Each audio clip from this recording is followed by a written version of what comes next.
రాష్ట్ర ప్రధాన కార్యదర్శి కె విజయానంద అమరావతి నుంచి ఉచిత ఇసుక పాలసీ, రానున్న వర్షాకాలం ముందస్తు నిల్వలు, పీఎం కుసుమ్ సోలార్ పవర్ యూనిట్లు ఏర్పాటు, భూ సంబంధ అంశాలు, పురపాలక, గ్రామీణ ప్రాంతాల్లో వేసవి దృష్ట్యా త్రాగునీరు సరఫరా, కీలకమైన ప్రభుత్వ ప్రజా సంప్రదింపు అంశాలు, MSME survey, industrial parks, Swarnandhra, స్వచ్ఛాంధ్రపై జిల్లాల ప్రగతిపై సమీక్షించారు.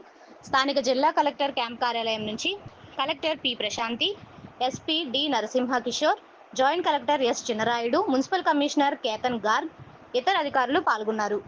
ఈ సందర్భంగా జిల్లా కలెక్టర్ పి ప్రశాంతి మాట్లాడుతూ, వర్షాకాలంలో నిర్మాణ పనులకు సంబంధించి ఎటువంటి ఆటంకం లేకుండా జిల్లా పరిధిలో 18 లక్షల మెట్రిక్ టన్నుల ఇసుక అందుబాటులోకి తీసుకుని రానున్నట్లు తెలియజేశారు.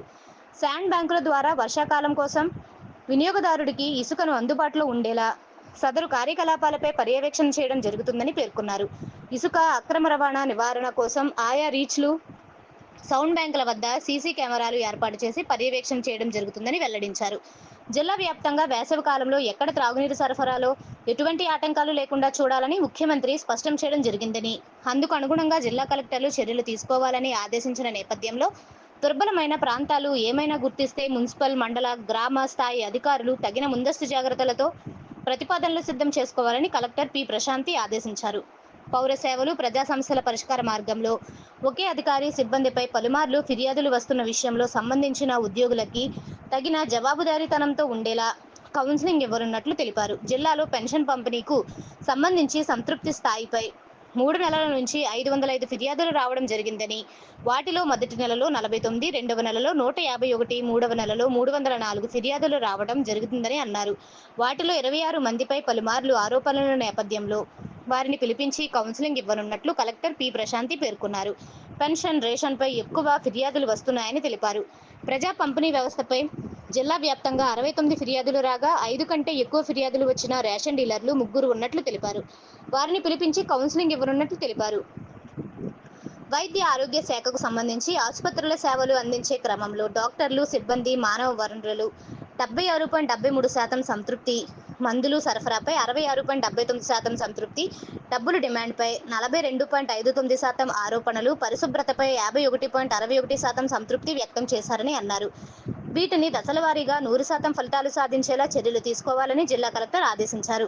పీఎం కుసుమ్ కార్యక్రమంలో తూర్పుగోదావరి జిల్లాలో ప్రతిపాదించిన పనులకు సంబంధించి 15 ప్రాంతాల్లో భూమి అవసరం ఉందని, ఆ మేరకు క్షేత్రస్థాయిలో తగిన భూములు ప్రతిపాదించాలని అన్నారు.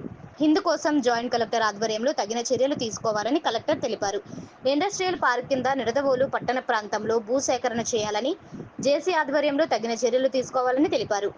ఈ సమావేశంలో SP D Narasimha Kishore, joint collector S Chinnarayudu, municipal commissioner Ketan Garg, జిల్లా రెవెన్యూ అధికారి టి సీతారామమూర్తి, ఇన్ఛార్జీలు housing PDS Bhaskar Reddy, AP SBDCL సుబంధ engineer K Tilak Kumar, DPO V Shantamani, DM supply T Radhika, డిఎల్డిఓలు పి వీణాదేవి, ఏ శ్రీవారెడ్డి తదితరులు పాల్గొన్నారు.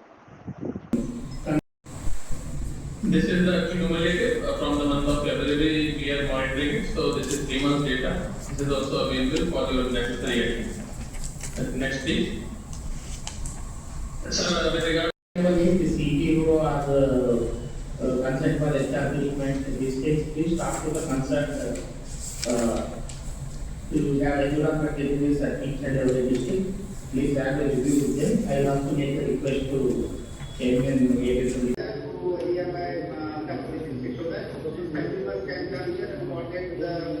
We have to have 10 and restriction. So 90,000 already district.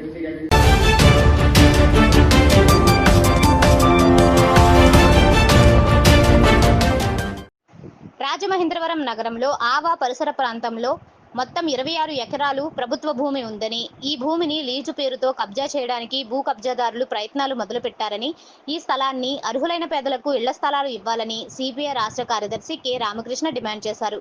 ఇంటి స్థలం కోసం పేదల గోడు పేరుతో సిపిఐ జిల్లా సమితి నాయకత్వంలో ఆవ నుండి సుమారు 4,000 మంది అర్జీదారులతో ప్రదర్శనగా బయలుదేరి మేకల కమేళా ఆనుకుని ఉన్న 16 ఎకరాల ప్రభుత్వ స్థలాన్ని పేదలకు పంచాలని భూ పరిరక్షణ పోరాటం నిర్వహించారు. దారి పొడవునా గ్రామీణ ప్రాంతాల ప్రజలకు 3 సెంట్లు, పట్టణ ప్రాంతాల ప్రజలకు 2 సెంట్లు స్థలం ఇవ్వాలని, 5 లక్షల సబ్సిడీ మంజూరు చేయాలని, ప్రభుత్వ స్థలాలను కాపాడాలని సిపిఐ జిందాబాద్ అంటూ పెద్ద ఎత్తున నినాదాలు చేశారు. అనంతరం అక్కడ ఎర్రజెండా పాతి కొబ్బరికాయ కొట్టి ఈ స్థలం పేదలకు ఇవ్వాలని ప్రతిన పూనారు.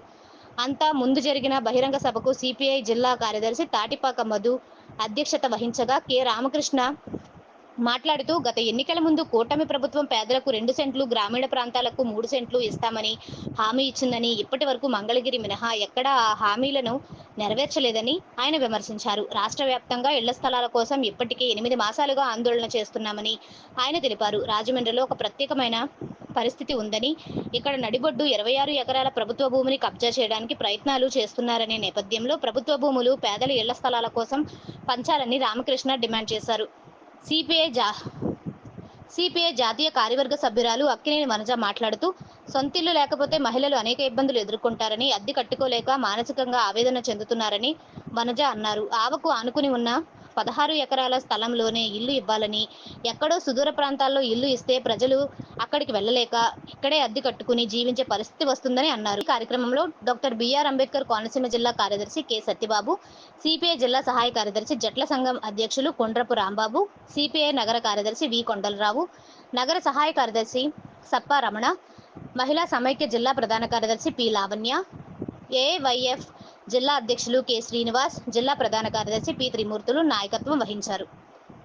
ముందు టీడీపీ కూటమి ప్రభుత్వం మేము అధికారంలోకి రాగానే రూరల్ ప్రాంతాల్లో 3 సెంట్ల భూమి, పట్టణ ప్రాంతాల్లో 2 సెంట్ల భూమి ఇస్తామని హామీ ఇచ్చారు, అధికారంలోకి వచ్చారు. సరే, ఈ ప్రధాన కాలంలో క్యాబినెట్ కూడా ఆమోదం పొందింది ఇళ్ల స్థలాలు అందరికీ ఇస్తామని. కానీ ఈ రాజమండ్రిలో వింతపరుస్తుంది. గత ప్రభుత్వం కూడా ఇక్కడ నుంచి 40 కిలోమీటర్ దూరంలో బూరుగుపూడి, రాజానగరం చాలా చక్కదర్బంధం ఆ ప్రాంతాల్లో ఇల్లు ఇవ్వడం వల్ల ఎవరు ఇంట్లో దిగలేదు. ఇప్పుడు ఈ రాజమండ్రిలో నడిబొడ్లో దేవి చౌక్, మన ఇప్పుడున్న ఆ ప్రాంతంలో ఇది సుమారు ఇది మీరు కనబడుతున్నది 2 కలిపి 26 ఎకరాలు ప్రభుత్వ భూమి ఉంది. ఇది మేము ఉంది. దీన్ని విజయవాడ సచివాలయం ఆర్సీ నెంబర్ 154 నెంబర్ పేరుతో ఈ 2 భూములను కూడా కొంతమంది కబ్జాదారులు లీజు పేరుతో ప్రభుత్వ భూమిని అప్పనంగా కబ్జా చేయాలి, కొట్టేయాలని చూస్తున్నారు. మా ఉద్దేశం ఇది ప్రభుత్వ భూమి, ఇది పేద ప్రజలు ప్రభుత్వానికి చెందాలన్న ఉద్దేశంతో ఈరోజు సిపిఐ రాష్ట్ర కార్యదర్శి రామకృష్ణ గారి నాయకత్వంలో రాష్ట్ర వ్యాప్తంగా ఇళ్ల స్థలాలు పోవడం చేస్తున్నాం. అందులో భాగంగా ఈ భూమి వీళ్ళకి ఇవ్వాలని మేము కోరుతా ఉన్నాం. మరో పక్క నిజంగా ఇది సందర్భంలో చంద్రబాబు నాయుడు గారు ప్రతిపక్ష నేతగా పదే వాగ్దానం చేయడం జరిగింది. గ్రామీణ ప్రాంతాల్లో 3 సెంట్లు, పట్టణాల్లో 2 సెంట్లు, నగరాల్లో 2 సెంట్లు భూమి ఇస్తాం, అదేవిధంగా ఇంటి నిర్మాణానికి 4 లక్షల రూపాయలు ఇస్తామని కూడా చాలా స్పష్టంగా ప్రకటించడం జరిగింది. ఇవాళ ప్రభుత్వం అధికారంలోకి వచ్చి 10 మాసాల అనంతరం కూడా ఆ వైపుగా ఎక్కడా చర్యలు కనపడడం లేదు. నాకు తెలిసినంత వరకు ఒక్క మంగళగిరి నియోజకవర్గంలో మాత్రమే పేదవాళ్లకు ఇళ్ల స్థలాలు ఇచ్చే కార్యక్రమాన్ని లోకేష్ గారు చేపట్టారు. దాన్ని మేము అభినందిస్తూ ఉన్నాం. కానీ మిగతా జిల్లాల్లో, మిగతా నియోజకవర్గాల్లో, మిగతా 174 అసెంబ్లీ నియోజకవర్గాల్లో ఎక్కడ కూడా ఇలాంటి కార్యక్రమం కొనసాగడం లేదు. కాబట్టి మేము ప్రభుత్వాన్ని కోరుతా ఉన్నాం, ఎన్నికల్లో ఇచ్చిన వాగ్దానాన్ని అమలు చేయడానికి బడ్జెట్లో కూడా సక్రమంగా నిధులు కేటాయించలేకపోయారు. కాబట్టి ఇప్పుడు వెంటనే నిధులు కేటాయించి అన్ని చోట్ల కూడా ఇంటి స్థలాలు సేకరించాలి. స్థలాలు సేకరించి స్థలాలు ఇవ్వడమే కాకుండా ఇంటి నిర్మాణానికి 5 లక్షల రూపాయలు ఇవ్వాలని చెప్పి కూడా మేము కోరుతా ఉన్నాం. ఎందుకంటే ఇవాళ అన్ని రకాల రేట్లు కూడా విపరీతంగా పెరిగిపోయాయి. కాబట్టి ఖచ్చితంగా 5 లక్షల రూపాయలు ఇవ్వాలని చెప్పి కూడా ప్రభుత్వాన్ని కోరుతా ఉన్నాం. మరి రాజమండ్రిలో ఒక ప్రత్యేకమైన పరిస్థితి, దాదాపు 12 ఎకరాల చోట, 16 ఎకరాల చోట మొత్తం 28 ఎకరాలు కబ్జా చేయడానికి ప్రయత్నాలు జరుగుతూ ఉన్నాయని చెప్పి మా వారి దృష్టికి వచ్చాయి. మేము ప్రభుత్వాన్ని కోరేదేమంటే ఇక్కడున్న ఈ ల్యాండ్ అంతా కూడా పేదవాళ్ళకి ఇస్తే ప్రభుత్వానికి కూడా మంచి పేరు వస్తుంది, పేదలకు కూడా న్యాయం జరుగుతుంది. ఎందుకంటే మీరు ఎక్కడో 30-40 కిలోమీటర్ల అవతల వాళ్ళకి ఇళ్ల స్థలాలు ఇస్తే పాపం వాళ్ళు రోజు కూడా కష్టం చేసుకుని బతికే వాళ్ళు అంత దూరం పోయి రావాలంటే కూడా వాళ్ళకి ఇబ్బందులు ఉంటాయి. కాబట్టి ఇక్కడ ఎలాగూ 28 ఎకరాల ల్యాండ్ ఉంది కాబట్టి మీరు ఇక్కడ ఇళ్ల నిర్మాణం చేపడితే అందరికి కూడా మేలు జరగడానికి కూడా అవకాశం ఉంది. ఆ రకంగా దీన్ని చేయాలని చెప్పి కూడా ప్రభుత్వాన్ని కోరుతా ఉన్నాం. అందుకు కానీ ప్రభుత్వ దృష్టికి తేవడానికి ఇవాళ ఈ కార్యక్రమాన్ని చేపట్టాం. ఇక్కడ ఇంత నాగరికత సంతరించుకున్నటువంటి రాజమహేంద్ర నగరంలో కూడా ఇన్ని వేల మంది నివేశన స్థలం కోసం రావటం అంటే ప్రభుత్వాల యొక్క విధానాలు పరిపాలన ఏ రకంగా ఉందో కూడా గమనించవలసిందిగా ప్రజలందరూ కూడా విజ్ఞప్తి చేస్తూ ఉంది కమ్యూనిస్ట్ పార్టీ. రాష్ట్ర వ్యాప్తంగా ఏదైతే చంద్రబాబు నాయుడు గారు హామీ ఇచ్చారో ఆ హామీని అమలు చేసి పట్టణాల్లో 2 సెంట్లు, గ్రామాల్లో 3 సెంట్లు చొప్పున పేదలందరికీ ఇవ్వాలని, నిర్మాణానికి 5 లక్షల రూపాయలు ఇవ్వాలని చెప్పేసి ఆయన ఇచ్చినటువంటి హామీని అమలు చేయమని చెప్పని డిమాండ్ చేస్తూ ఉన్నాము.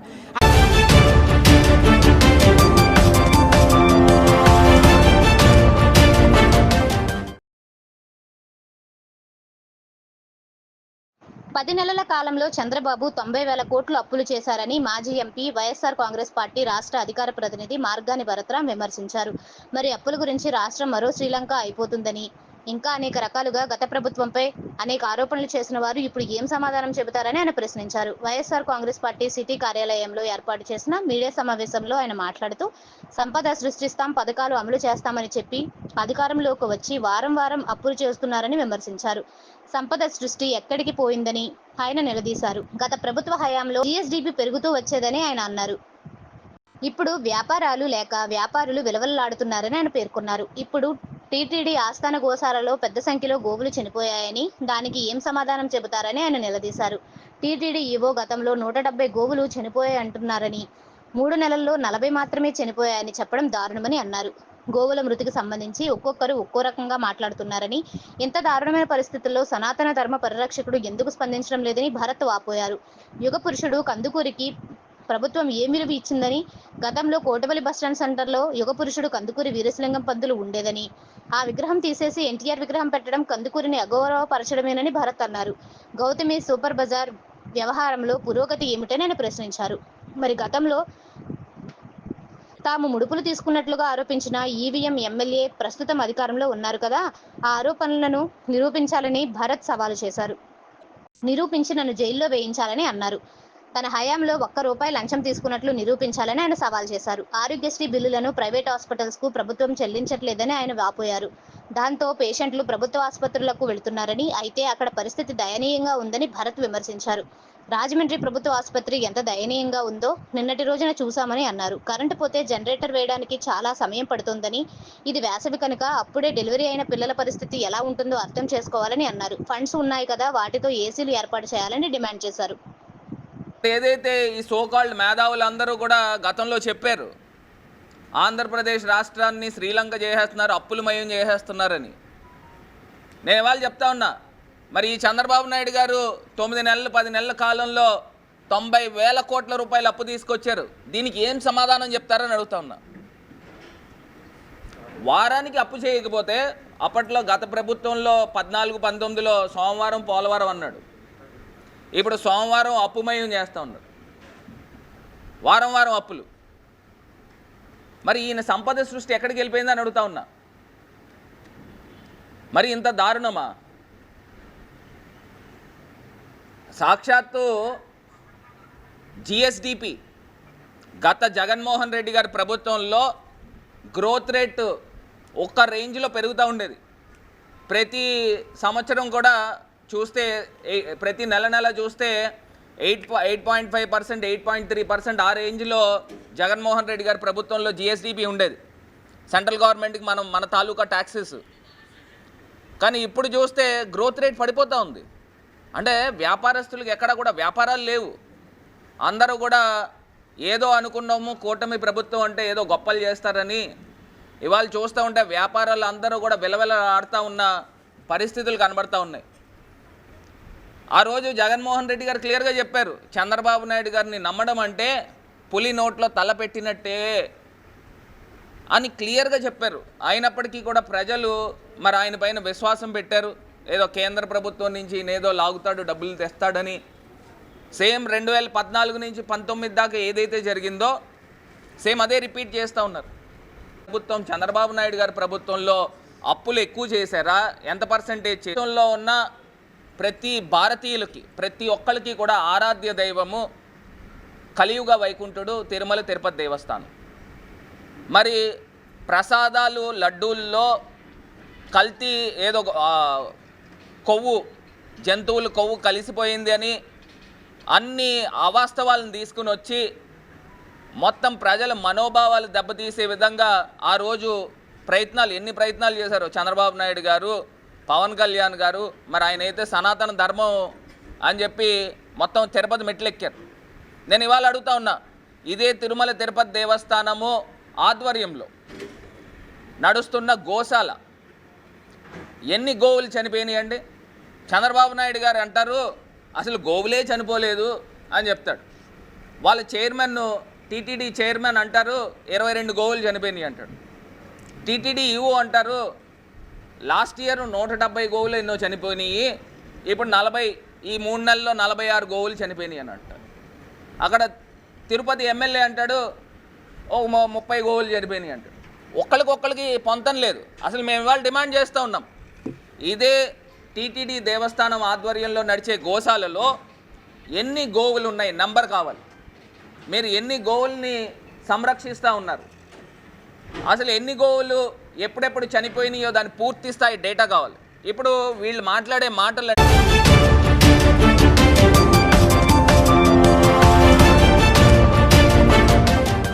నన్నయ్య విశ్వవిద్యాలయం ప్రాంగణంలో నూతనంగా నిర్మిస్తున్న 33/11 kV విద్యుత్ ఉప కేంద్రం సబ్స్టేషన్ శంకుస్థాపనకు ముఖ్య అతిథిగా రాజానగరం నియోజకవర్గ శాసనసభ్యులు బత్తుల బలరామకృష్ణ పాల్గొని శంకుస్థాపన చేశారు. ఈ సందర్భంగా ఎమ్మెల్యే మాట్లాడుతూ విద్యుత్ వినియోగదారులకు నిరంతరాయ విద్యుత్ ఇవ్వడమే ధ్యేయంగా ఎన్డీఏ కూటమి లక్ష్యం అన్నారు. దశాబ్ద కాలంగా వేధిస్తున్న విద్యుత్ సమస్యలకు త్వరలో మోక్షం కలుగుతుంది. రాజానగరం మండలం రైతులకు ప్రజలకు నీటి కష్టాలు తీరనున్నాయని అన్నారు. ఈ కార్యక్రమంలో Nannaya university VC Prasanna, TDP incharge RUDA chairman Boddu Venkataramana Chowdary, BJP Rajanagaram నియోజకవర్గ కన్వీనర్ నీరుకొండ వీరన్న చౌదరి, విద్యుత్ అధికారులు ఈ శంకుస్థాపనలో పాల్గొన్నారు. ఆంధ్రప్రదేశ్లో ఒక మంచి ప్రభుత్వం పరిపాలిస్తుందనే దానికి ఎప్పటికప్పుడు అభివృద్ధి కార్యక్రమాలు అనేది ప్రజలందరూ కూడా చూసి సంతోషిస్తున్నారు. ఇంత మంచి ప్రభుత్వం గత 5 ఏళ్ళుగా కూడా మిస్ అయ్యాం. ఈ 5 ఏళ్ళు పరిపాలనలో గడిచినటువంటి 5 ఏళ్ళు కూడా చాలా ఇబ్బందులు గురైంది. అంతా విధ్వంసమే తప్ప ఎక్కడ వికాసం కనిపించలేదు. ఈ యొక్క ఎన్డీఏ కూటమి ప్రభుత్వం వచ్చిన తర్వాత అంతా వికాసమే ఉంది. ఎక్కడ ఎలాంటి ఇబ్బందులు లేకుండా ప్రజలందరూ కూడా సంతోషంగా ఉన్నారు అనే విషయాన్ని ఆంధ్రులందరూ ముక్తకంఠంతో చెప్తున్నటువంటి పరిస్థితిని మనం చూస్తున్నాం.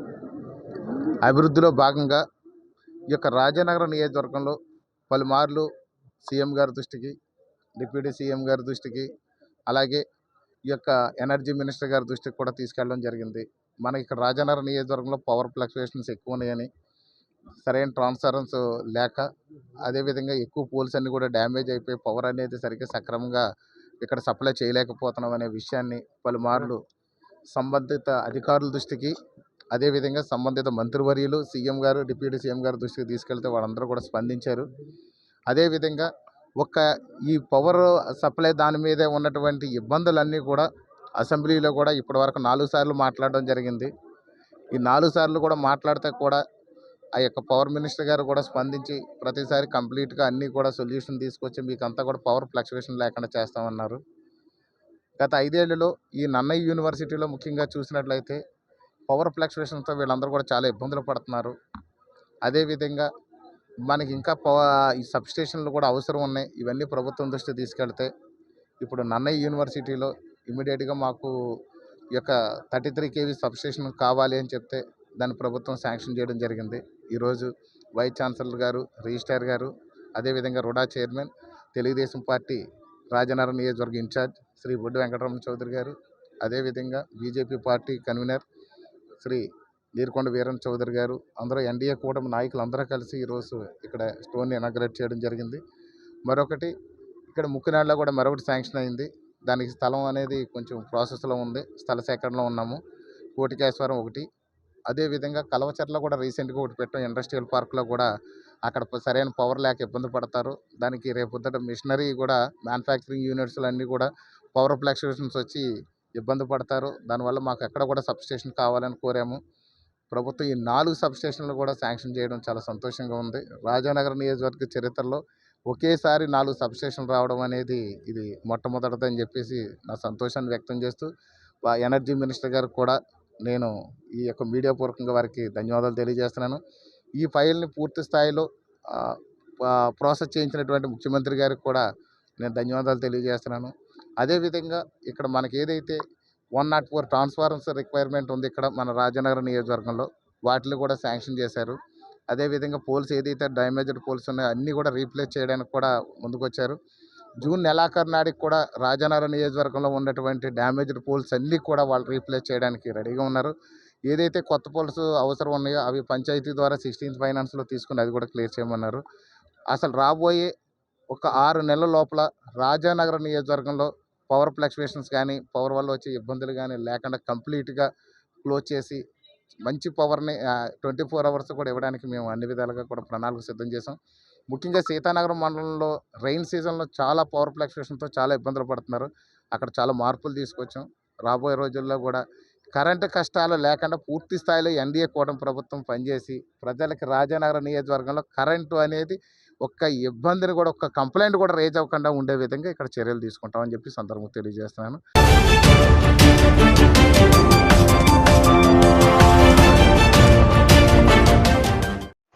పార్టీ అధ్యక్షులు మాజీ ముఖ్యమంత్రి వైఎస్ జగన్మోహన్ రెడ్డి ఆదేశాల మేరకు నియామకాలు చేసినట్లు పార్టీ కేంద్ర కార్యాలయం ప్రకటన విడుదల చేసింది. ఆ వివరాలను మాజీ ఎంపీ, వైఎస్ఆర్ కాంగ్రెస్ పార్టీ రాష్ట్ర అధికార ప్రతినిధి మార్గాని భరత్రాం వెల్లడించారు. యూత్ విభాగానికి వీణం వెంకటేశ్వరరావు, బిల్డర్ చిన్న, మహిళా విభాగానికి పోలు విజయలక్ష్మి, రైతు విభాగానికి గొరిజాల సర్వేశ్వరరావు, బీసీ సెల్కి పీత మురళీ రామకృష్ణ, ఎస్సీ సెల్కి తిరగటి దుర్గారావు, ఎస్టీ సెల్కి సాలా సావిత్రి, మైనారిటీ సెల్కి మహమ్మద్ అరీఫుల్లా ఖాన్ నియమితులయ్యారు. అలాగే జిల్లా స్థాయిలో మహిళా విభాగం అధ్యక్షులుగా మార్తి లక్ష్మి, మైనారిటీ విభాగం అధ్యక్షులుగా హబీబుల్లా ఖాన్, ఐటీ విభాగానికి గుడాల జాన్సన్ నియమితులయ్యారు.